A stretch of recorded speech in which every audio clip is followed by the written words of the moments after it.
Can you imagine that in the 21st century, women are forced by law to adopt their husband's last name after marriage? Bizarre, right? But that is exactly what's happening in Japan, which reportedly is the only country that actually compels women to take their husband's last name.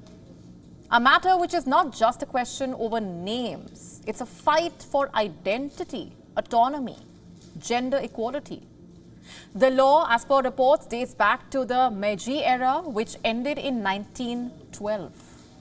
As per a New York Times report, in 95% of cases, Japanese women have taken their husband's name, such as the surname issue in Japan that reportedly by 2531, 500 years from now, all Japanese citizens will have the same Sato, the name Sato, as their last name.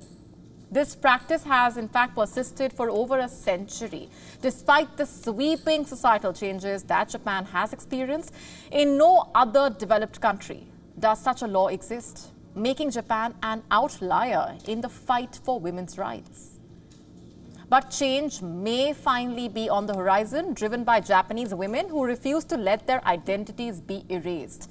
Similar to the abortion rights issue in the US, the adoption of the husband's last name has been a major political issue over the past 3 decades. There is reportedly diversity of views among the contenders to replace outgoing Prime Minister Fumio Kishida, elections for which will take place on Friday. Shinjiro Koizumi, one of the youngest and most progressive candidates at 43, has reportedly said that if elected, he will push for a law that allows married couples to retain separate surnames. He has made headlines when he took a short paternity leave in 2020. Such actions are rare for male politicians in Japan.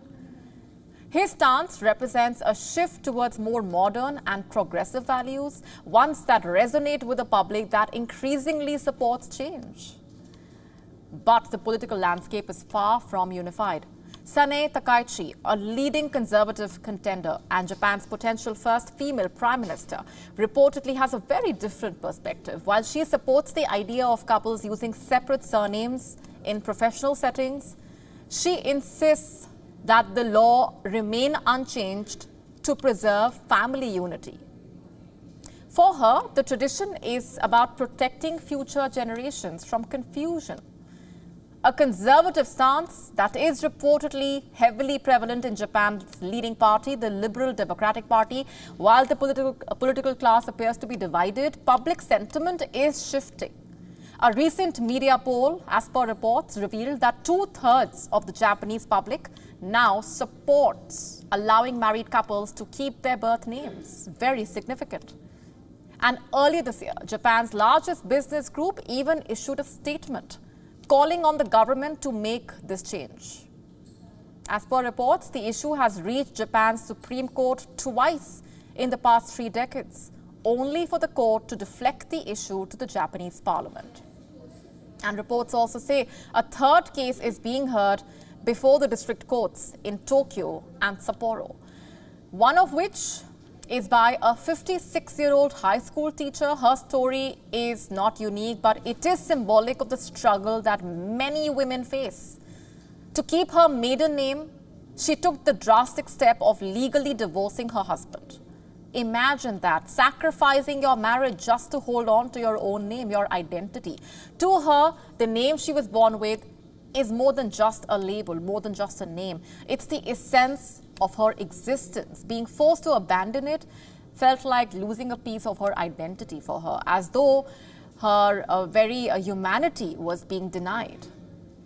As she puts it, when something as simple as keeping your name does not pass, you realize that larger gender issues are not being acknowledged at all. The surname debate is a litmus test for Japan's broader struggle as far as gender equality is concerned. Much like abortion rights in the United States, this issue has become a flashpoint in Japanese politics. It divides candidates, shapes policies, and symbolizes the cultural battleground over the role of women in society. For the women of Japan, it's about far more than just a surname. It's about their right to be recognized as individuals. not just as extensions of their husbands or their families.